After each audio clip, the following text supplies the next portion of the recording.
নিক্ষেপ করা হয়েছে সেই ব্যক্তিটিকে, যাদের কারণে পুরো একটি স্বাধীন দেশ আজকে জঙ্গি রাষ্ট্রে পরিণত হয়েছে। আমি যখন এই খুনি, এই ফ্যাসিস্ট, এই টেরোরিস্ট আক্তারকে এই নিউ ইয়র্কের মাটিতে আসা শুনছি এবং তার সাথে আমার আজকে সরাসরি এয়ারপোর্টে দেখা হয়েছে, আমি নিজেকে কন্ট্রোল করতে পারিনি। আমি ভাবি নাই, আমি চিন্তা করি নাই যে এখানে ডিম নিক্ষেপ করলে আমি অ্যারেস্ট হব কিনা হব না, এখানে আইনে কি আছে বা আইনে কি নেই।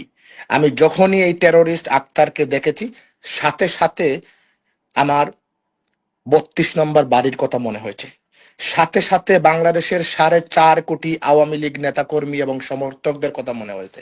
এবং আমি একজন আওয়ামী লীগের ক্ষুদ্র কর্মী হিসেবে, যুবলীগের একজন কর্মী হিসেবে আমি মনে করেছি আমার এই জায়গা থেকে যে যদি আমি এই টেরোরিস্ট আক্তারকে ডিম নিক্ষেপ করতে পারি, অন্তত পক্ষে বাংলাদেশের ৪.৫ কোটি নেতা, আওয়ামী লীগের নেতা কর্মী একটু হলেও ১৩ মাস পরে শান্তিতে নিঃশ্বাস নিতে পারবে। এই জন্য এই ফ্যাসিস্ট ইউনূসের অবৈধ সন্তান এনসিপির নেতা আপনার আক্তারকে আমি ডিম নিক্ষেপ করেছি।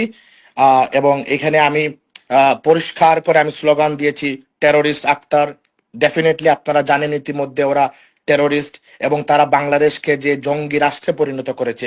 বাংলাদেশে আজকে যেভাবে আওয়ামী লীগের নেতা কর্মীদেরকে তারা নির্যাতন করছে, এখন তারা যেভাবে আওয়ামী লীগের সমর্থকদেরকে নির্যাতন করছে, এইরকম টেরোরিস্টদেরকে এই দেশে, আমেরিকার মতো দেশে ওয়েলকাম জানানো যায় না কখনো।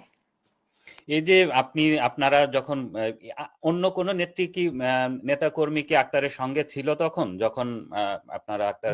তুষার ভাই দেখেন, এখানের এনসিপির আরেকজন মহিলা নেত্রী ছিল, কিন্তু আপনারা দেখেছেন আমাদের এইটাই হচ্ছে আমাদের আওয়ামী লীগের শেখ হাসিনার কর্মীদের এবং তাদের মধ্যে পার্থক্য।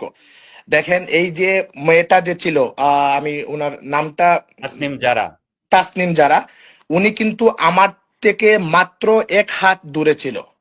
আমি চাইলে ওই মেয়েকে ওইখানেই অনেক বড় কিছু ঘটনা ঘটিয়ে দিতে পারতাম, কিন্তু বঙ্গবন্ধুর কন্যা শেখ হাসিনা, আমাদের দল এটা কিন্তু আমাদেরকে কখনো শিক্ষা দেয় নাই, আমাদের পরিবার আমাদেরকে এটা কখনো শিক্ষা দেয় নাই। আপনারা দেখেছেন ওনারা গোপালগঞ্জে গেছে, আমাদের কিন্তু ওনাদেরকে মেয়েকে কখনোই মানে এইভাবে কোনো আঘাত করা হয় নাই।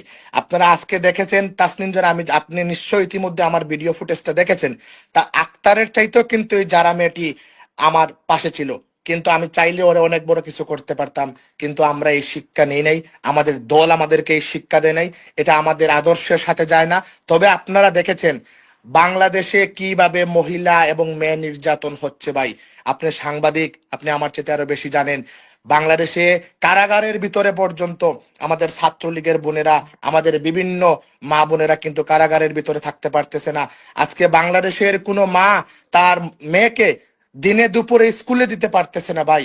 বাংলাদেশে আওয়ামী লীগের সভানেত্রী বঙ্গবন্ধুর কন্যা শেখ হাসিনা যখন ক্ষমতায় ছিলেন, তখন কিন্তু রাতে বাংলাদেশের দিনে মেয়েরা স্কুল করত, রাতে চাকরি করতো। তুষার ভাই আপনারা কিন্তু রাত সাক্ষী, কিন্তু আজকের বর্তমানের বাংলাদেশে কিন্তু ভাই চাকরি তো করা দূরের কথা, মা তার সন্তানকে স্কুলে পর্যন্ত দিচ্ছে না, কারণ এই এনসিপির টেরোরিস্টরা, এই ইউনুস গংরা বাংলাদেশকে একটি জঙ্গি রাষ্ট্রে পরিণত করেছে।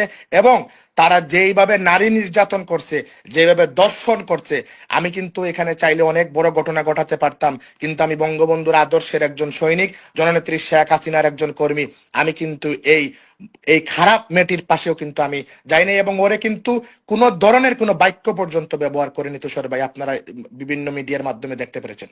আপনারা যেই সময়ে ঘটনাস্থলে যখন এয়ারপোর্টে ছিলেন, তখন কি মির্জা ফখরুল ইসলাম আলমগীর বা জামায়াতের নেতাদেরকে দেখা গেছে নাকি এরা দুজনই শুধু ছিল? তুষার ভাই সত্য কথা কি, দেখেন ওই সময় যে আমাদের যে মাথার যে টেম্পারটা ছিল, ওইখানে কে ছিল না আমরা দেখি নাই ভাই। ওই সময় আমার আপন মায়ের পেটের বায়ু যদি আমার চোখের সামনে থাকতো, আমার মাথায় তখন কাজ করতো না। ওই সময় সাথে সাথে ৩২-এর কথা মনে হয়ে গেছে, ওই সময় সাথে সাথে ৩,৫০০ পুলিশকে যে পুরানো হয়েছে ওই কথা মনে হয়ে গেছে।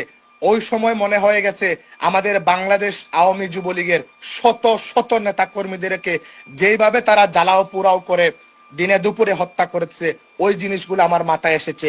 তো মির্জা ফখরুল এবং জামাতের আর অন্যান্য কোন নেতারা তার সাথে ছিলেন কিনা আমার চোখে পড়ে নাই, হয়তো বা আমি পরবর্তীতে ভিডিও দেখবো, দেখে বুঝতে পারবো যে ওনারা সাথে ছিলেন কিনা ছিলেন না। এই যে আরেকজন ব্যক্তির কথা শোনা যাচ্ছে যে মোহাম্মদ ইউনূসের প্রেস সচিব, যিনি ইতোমধ্যেই নানান কারণে আলোচিত, তাকেও কি ধাওয়া দেওয়া হয়েছিল, এরকম একটি কথা আমরা শুনতে পাচ্ছি। মানে আপনি কি ওই যে গার্বিজ শফিকের কথা বলতেছেন? যদি এই এই শফিক সাহেবের যদি ভাগ্য ভালো, শফিক সাহেব আজকে মিজান চৌধুরী সহ আমাদের আওয়ামী লীগের নেতা কর্মীদের সামনে পড়ে নাই তুষার ভাই। যদি এই ডাস্টবিন শফিক আজকে এখানে পড়তো, আমরা তো আক্তারকে ডিম নিক্ষেপ করে নিজেকে কন্ট্রোল করেছি। গাড়ির সামনে রাস্তার মধ্যে শুয়ে আক্তারকে আধা ঘন্টা আমরা অবরোধ করে রেখেছি। এই ডাস্টবিন শফিককে যদি পাইতাম না, কসম কোদার এখানে রক্তের বন্যা কিন্তু বসে যাইতো ভাই। কারণ এই ডাস্টবিন শফিক আমাদের মমতাময়ী মা, বঙ্গবন্ধুর কন্যা, 18 কোটি মানুষের নয়নমণি শেখ হাসিনাকে নিয়ে কিভাবে খারাপ মন্তব্য করেছে, কিভাবে কিভাবে কি করেছে, আমি সেই শব্দ ব্যবহার করতে চাই না। তবে আপনাকে এতটা আশ্বস্ত করতে পারি, যদি 27 তারিখের ভিতরে 27 সেকেন্ডের জন্য যদি এই ডাস্টবিন শফিককে নিউ ইয়র্কের কোনো জায়গায় পাই,